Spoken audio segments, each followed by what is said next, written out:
দূর দূর, হঠাৎ করে কেন যে এত চুল ঝরছে বুঝতেই পারছি না। কতদিন হয়ে গেল চুল ওঠা আর থামছেই না। না, এমন হতে থাকলে তো মাথায় টাক পড়ে যাবে। না না না, আজ রাজবৈদ্যের কাছে পরামর্শ নিতে হবে। কি ব্যাপার মহারাজ, আজ আপনাকে এমন চিন্তিত দেখাচ্ছে কেন? জীবনে বড় দুঃখ গোপাল, মন মেজাজ একদম ভালো নেই। সে কি, কি হয়েছে মহারাজ? গোপাল থাকতে দুঃখ কিসের? আর বলো না, মাথার চুলগুলো আজকাল ঝড়ে পড়া পাতার মতো পটপট করে ঝরে যাচ্ছে। আমি তো জানি কেন এমন হচ্ছে, কিন্তু এখনই মুখ খুললে চলবে না। আর একটু বেশি বিপদ বাড়লে তখন মাঠে নামবো। তাই বলুন। এ তো খুব ছোট ব্যাপার, চুল ঝরলে টাক পড়বে, আর সেটা পড়া কত ভালো জানেন? কথায় আছে, যত বড় টাক তত বেশি টাকা। তুমি চুপ করো তো বাপু। যদি টাক থাকলেই টাকা হতো, তাহলে তোমার টাকা কোথায়? যেটা বোঝো না সেটা নিয়ে কথা বলো না। তাই না তাই, মহারাজের ঝরছে চুল, চিন্তার ভাঁজ মাথায়। গোপাল যতই চেষ্টা করুক, চিড়ে ভিজবে না কথায়। তোমরা সকলে থামো তো দেখি। ও রাজবৈদ্য, তুমি এর কিছু উপায় বলো। আগে মহারাজ, অনেক সময় দেহে ওই লৌহের পরিমাণ কমে গেলে এমন চুল ঝরে। আপনি বরং পালং শাক, ওই কিশমিশ, কলা ও আরো কিছু ফল আমি বলে দিচ্ছি, সেগুলো বেশি করে খান। আচ্ছা আচ্ছা আচ্ছা, তবে তাই করে দেখি।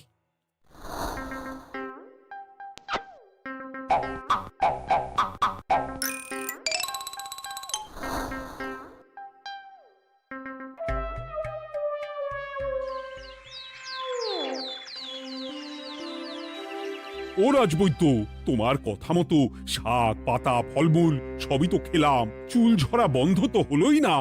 তো জানতামই এমন হবে। কিন্তু মহারাজ, এমনটা তো হওয়ার কথা নয়। কিন্তু হচ্ছে তো। আরে আমার সাধের চুল, কোথায় চলে গেলি সব? এর জন্য তুমি দায়ী, তুমি এর জন্য শাস্তি পাবে বৈদ্য। আমাকে আমাকে ক্ষমা করে দিন মহারাজ, এমনটা হবে এ তো আমি ভাবতেই পারিনি। কিছু মনে করবেন না মহারাজ, ছোট মুখে বড় কথা বলছি, কিন্তু সত্যি এখানে রাজবৈদ্যর কোনো দোষ নেই। ওকে শাস্তি দেওয়াটা ঠিক হবে না মহারাজ। দেখেছেন মহারাজ, গোপালের সাহসটা দেখেছেন? আপনার মুখের উপর কথা বলছে। তা বলি, তুমি যখন এতই বোঝো, তাহলে নিজেই একটা আস্ত লোহা খেয়ে দেখো না, তোমার মাথায় চুল গজাচ্ছে কিনা। ঠিকই আছে, এসব মূর্খের মতো কথা কেবল আপনার থেকেই আশা করা যায় মন্ত্রী মশাই। মহারাজ, আপনি বিচক্ষণ মানুষ, আমার শুধু অনুরোধ, আরেকবার ভেবে দেখবেন। ঠিক আছে, রাজবৈদ্যকে আমি শাস্তি দেব না, কিন্তু সকলের জন্য আমার একটা ঘোষণা আছে। কি ঘোষণা? আমার এই কঠিন সমস্যা যে দূর করে দিতে পারবে, তাকে আমি বিশেষ পুরস্কারে ভূষিত করব। এই তো পেয়েছি, এই সুযোগ কোনোভাবেই হাতছাড়া করা চলবে না। এবারের সমস্যাটা সত্যি বেশ কঠিন। কি করলে যে মহারাজের চুল পড়া বন্ধ হবে সেই উপায় মাথাতেই আসছে না। হঠাৎ করে কেন যে এমন হলো কে জানে।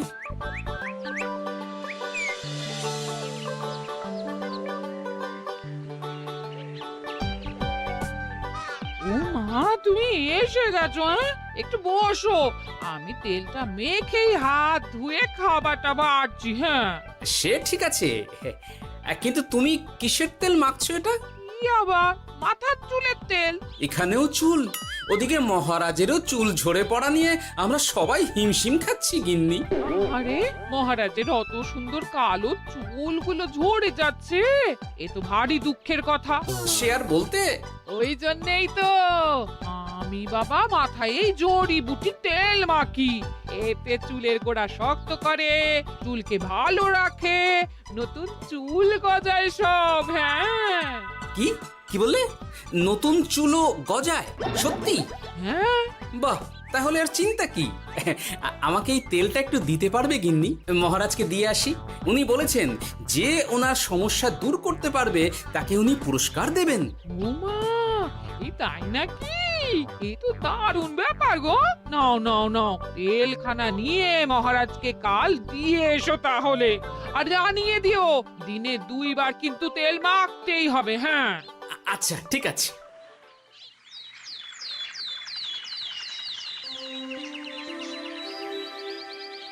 কোনো উপায় খুঁজে পেলে তোমরা? আগে মহারাজ, আমি আপনার জন্য নকল চুল বানিয়ে এনেছি। যতদিন আপনার চুল পড়া বন্ধ না হচ্ছে ততদিন আপনি এটা পরে ব্যবহার করতে পারেন। সে তো বুঝলাম, কিন্তু নকল চুল তো আর আসল চুলে জায়গা নিতে পারবে না বিজ্ঞানী। আসল চুলের কথা ভেবে আমি আপনার জন্য কেশুত্তে পাতা এনেছি মহারাজ। আচ্ছা বেশ। তা গোপাল, খুব তো আগের দিন বকবক করছিলে, তুমি কি এনেছো শুনি? সেটা যথাসময়ে দেখতে পেয়ে যাবেন মন্ত্রী মশাই।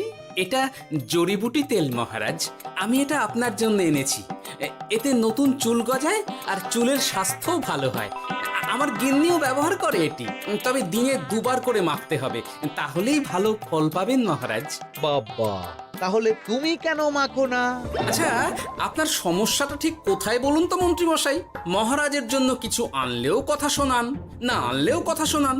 সত্যি তো মন্ত্রী, কেন তুমি সব সময় গোপালের পিছনে পড়ে থাকো বলো তো? এরা তো তাও সবাই কিছু না কিছু আমার কথা চিন্তা করে এনেছে, তুমি তো সেটাও করনি। না আসলে মহারাজ, আমিও ভাবছিলাম আপনার কথা, কিন্তু থাক, বুঝেছি।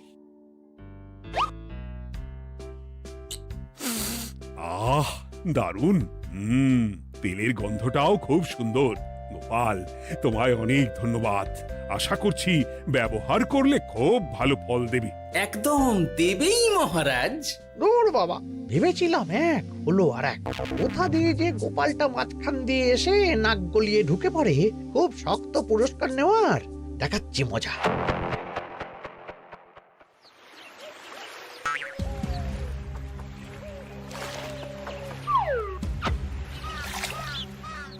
এবারে গোপালের তেল দিয়েই সব কিছু তোলপাড় করব।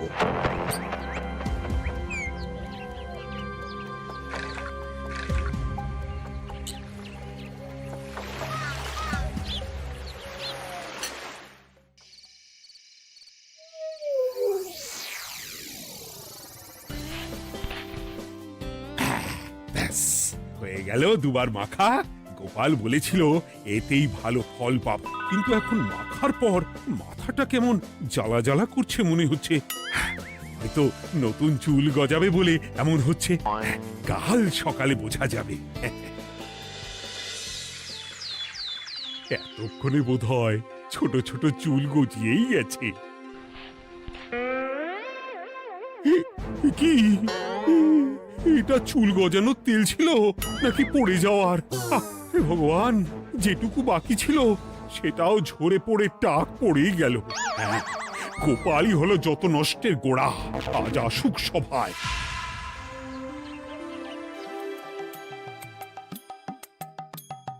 এই যে এখন এলেন উনি। ও কি মহারাজ, আপনি এমন কাপড় মাথায় জড়িয়ে বসে আছেন কেন? তুমি আর এমন প্রশ্ন জিজ্ঞাসা করো না গোপাল, তোমার দয়াতেই মহারাজের এমন অবস্থা। মানেটা আমি তোমায় দেখাচ্ছি, দাঁড়াও। এই যে গোপালের দেওয়া তেল মেখেই আমার এমন হয়েছে, আর তার জন্য আমি তোমাকে কোনোদিনও ক্ষমা করব না গোপাল। বিশ্বাস করুন মহারাজ, আমার গিন্নিও মাখে এই তেল, কিন্তু এমন কিছু তো এখনো পর্যন্ত ঘটেনি।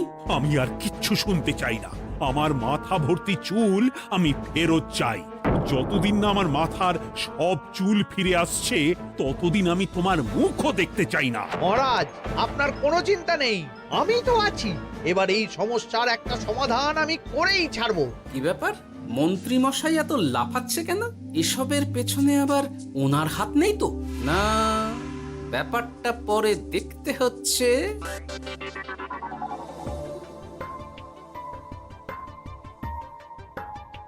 আমি বলি কি মহারাজ, এই সময়টা বরং আপনি নকল চুলটা মানে মানে পরচুলা ব্যবহার করুন। হ্যাঁ, অগত্যা, কিছু তো একটা গন্ডগোল আছেই।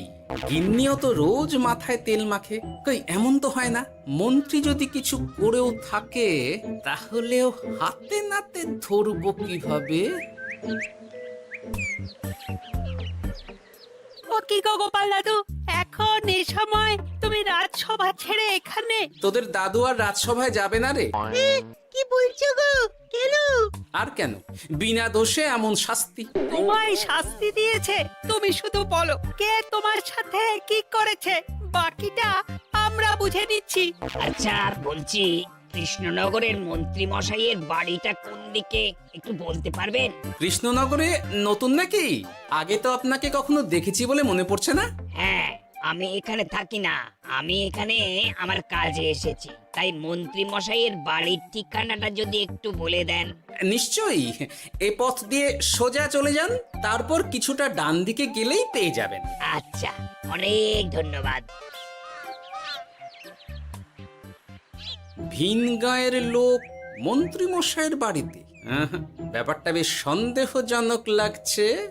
এই এই গুলটে ন্যাপলা, তোরা তোরা দুজন একটু আড়াল থেকে দেখতো লোকটা মন্ত্রী মশাইয়ের বাড়িতে ঠিক কি জন্য এসেছে, তারপর আমায় খবর দিস। ঠিক আছে গোপাল দাদু। তোমার আবার এখানে আসার কি দরকার ছিল? আমি তো বলেছি যে আমি ঠিক গিয়ে তোমার পাওনা গন্ডা মিটিয়ে দেবো। মিটিয়ে দেবে? কতদিন হয়ে গেছে জানেন? দেখো, হয় আমার কীটনাশক আর সার সব ফিরিয়ে দিন, নয়তো আমার জিনিসের দাম মিটিয়ে দিন। কীটনাশক, সার আর কি করে ফেরত দেবো বলো? ও তো সব পুকুরের জলে মিশে গেছে। ওসব আমি জানি না, আমার পাওনা গন্ডা মিটিয়ে দিন, ব্যাস। চল চল, এখনই তাহলে গোপাল দাদুকে গিয়ে সব জানাই। হ্যাঁ, চল চল। দাদু, ও গোপাল দাদু। তোরা এসে গেছিস? আয় আয় আয় আয় আয়। মন্ত্রী মশাইয়ের মুখ থেকে অনেক খবর পেলাম। তাই নাকি? কি শুনি? মন্ত্রী মশাই ওই লোকটার কাছ থেকে অনেক কীটনাশক সার নিয়েছে, কিন্তু এখনো জিনিসের দাম মেটায়নি। হ্যাঁ, ওই জন্যই তো মন্ত্রী মশাইয়ের উপর লোকটা খুব রেগেছিল, হুমকিও দিয়েছে 1 সপ্তাহের মধ্যে জিনিসের দাম সব মিটিয়ে দিতে হবে। তাই নাকি? কিন্তু কীটনাশক সার নিয়ে মন্ত্রী মশাই কি করবে? সেটা তো বলতে পারবো না দাদু। তবে হ্যাঁ, মন্ত্রী মশাই ওই লোকটাকে বলছিল যে ওই সব কীটনাশক সার পুকুরের জলে মিশে গেছে। কি বললি? পুকুরের জলে? আচ্ছা, এবার দুয়ে দুয়ে 4 করা গেল। অনেক ধন্যবাদ রে তোদের। বল বল, তোরা কি খাবি? কিচ্ছু লাগবে না গোপাল দাদু, তবে ভোলা বয়ের আর মিষ্টি খাওয়ালে। আচ্ছা আচ্ছা। কি করে যে মহারাজকে আসল ব্যাপারটা বোঝাই, কিছু তো একটা উপায় বের করতেই হবে। তা বলি বাবা, রাজসভায় যেতে হবে না বলে কি সারাদিন এইভাবেই শয়নে শয়নে দিন কাটাবেন বাবা? হ্যাঁ, উপায় পেয়ে গেছি। বুঝলে গিন্নি, আমাকে একটা জায়গায় যেতে হবে, বুঝলে? তারপর ওখানে যদি কাজ হয় তাহলে আগামীকাল রাজসভায় আমি যাব। কিন্তু তুমি যে বলেছিলে তোমার এখন ছুটি। হ্যাঁ, কি আর করি বলো, গুরুত্বপূর্ণ একটা কাজ, তাই যেতেই হবে। আচ্ছা যাও। ওই গো বিজ্ঞানী, আরে গোপাল যে, বলো। এই এই যে বিজ্ঞানী, একটা বিশেষ দরকারে তোমার কাছে এলাম, বুঝলে? হ্যাঁ, বলোই না। আচ্ছা, এই দূষিত জলকে কিভাবে আবার পরিশুদ্ধ করে বলতে পারবে? কেন পারবো না? জলের মধ্যে একটু চুন আর ফটকিরি দিয়ে দিলেই জল আবার দূষণমুক্ত হয়ে যাবে। তবে ওগুলো দেওয়ার পর কিছুদিন সেই জলকে ব্যবহার করা বন্ধ রাখতে হয়। হ্যাঁ। আচ্ছা আচ্ছা, অনেক ধন্যবাদ, আসি তাহলে। হ্যাঁ,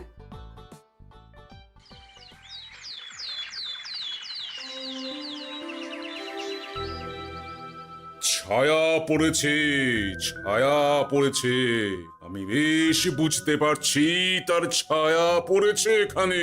কার ছায়া পড়েছে? আজকাল তোর মাথা থেকে অনেক চুল ঝরে পড়ছে, তাই না?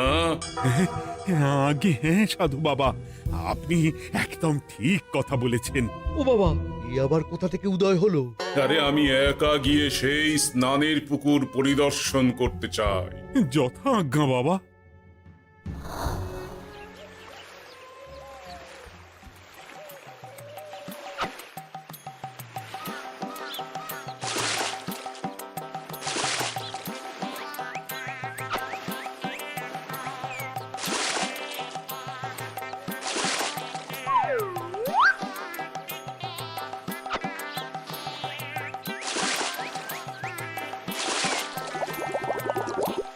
যাক বাবা, মোটামুটি সপ্তাহখানেক এভাবে থাকলেই পুকুরের জল আবার আগের মতো পরিষ্কার হয়ে যাবে। এবার শুধু মহারাজকে একটু বুঝিয়ে বললেই হয়ে যাবে।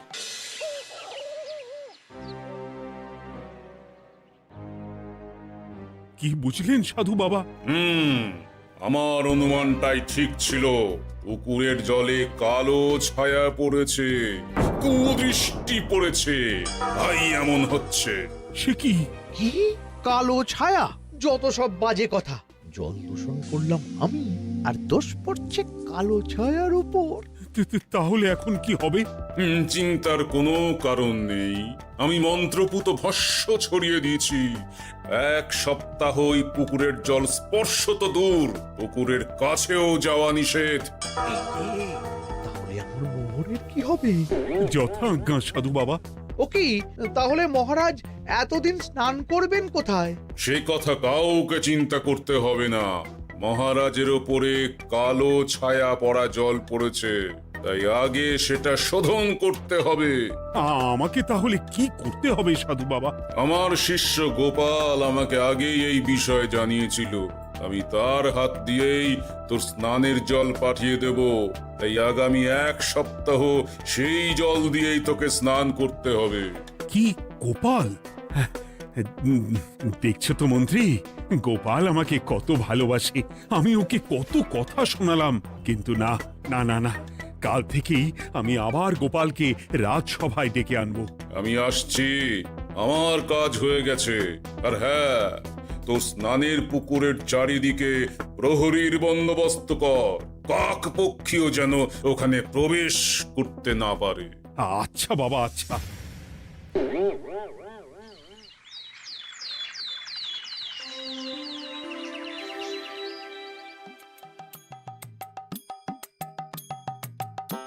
গোপাল, তোমাকে আবার এখানে দেখতে পেয়ে আমার খুব ভালো লাগছে। তোমার গুরুদেব গতকাল এসেছিলেন, কিছু মনে করো না। না বুঝেই তোমাকে অনেক কথা শুনিয়েছি। না মহারাজ, আমি জানি আপনি আমাকে খুব ভালোবাসেন, তাই আমি কিছু মনে করিনি মহারাজ। এই নিন, আমি আপনার স্নানের জল এনেছি। হ্যাঁ হ্যাঁ হ্যাঁ, দাও দাও দাও।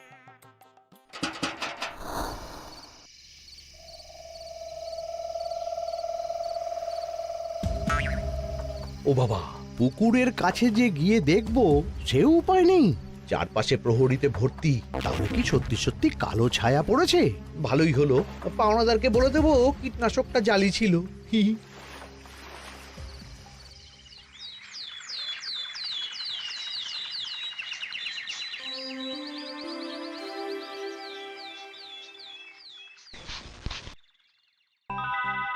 এই তো আমার সেই পুরনো কালো চুলগুলো আবার ফিরে এসেছে।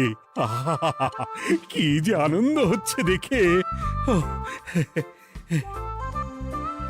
আজ 1 সপ্তাহ সম্পূর্ণ হলো। গোপালের জন্য আমার স্নানের পুকুর থেকে কালো ছায়া দূর হয়েছে। আমাকে এই সমস্যা থেকে দূর করার জন্য আমি গোপালকে 100টি মোহর উপহার দিতে চাই। ধন্যবাদ মহারাজ। দূর, আমার আর ভালো লাগে না। সব সময় গোপালই মোহর পায়, এটা তো আমার পাওয়ার কথা ছিল। এদিকে আজকে পাওনাদারও আসবে।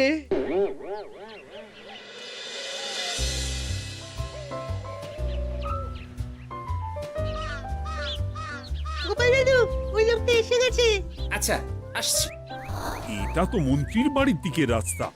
আমরা তাহলে ওদিকে কেন যাচ্ছি গোপাল? আপনার পুকুরের আসল রহস্যটা কি সেটা আপনি জানবেন না মহারাজ? মানে? নিজের চোখেই দেখুন, তাহলে বুঝতে পারবেন। আর একটু সময় দাও আমায় ভাই। এমনিতেও তোমার কীটনাশক কোনো কাজের নয়। কি এখন এসব কথা? আর একদিনও সময় দিতে পারছি না। একটু বোঝো, একটু। সব আমি মহারাজের পুকুরের জলে মিশিয়ে দিয়েছি। মন্ত্রী, তুমি তাহলে সেই কালো ছায়া? মহারাজ, আপনার পর্দা ফাঁস হয়ে গেছে মন্ত্রী মশাই। তুমি তাহলে সবটা জানতে? একদম প্রথম থেকে। রে, খুব জোর ফেঁসেছি। এদিকে পাওনাদার, ওদিকে মহারাজ। এখান থেকে কেটে পড়তে হবে। গন্ডগোল করে আবার পালানো হচ্ছে। তবে রে, বলো, কেন করেছিলে? মহারাজ, আমি ভেবেছিলাম আপনার সব চুল উঠে গেলে আমি আপনার কাছ থেকে চুল গজানোর ওষুধ দেওয়ার নামে অনেক টাকা লুটবো। কিন্তু সেই ভাবনা ভাবনাই থেকে গেল, সেগুড়ে যে বালি হয়ে গেল। ভাবা যায় চুলের জন্য চুলোচুলি, হ্যাঁ? হাসির রাজা, জ্ঞানের রাজা, রসিক রাজা।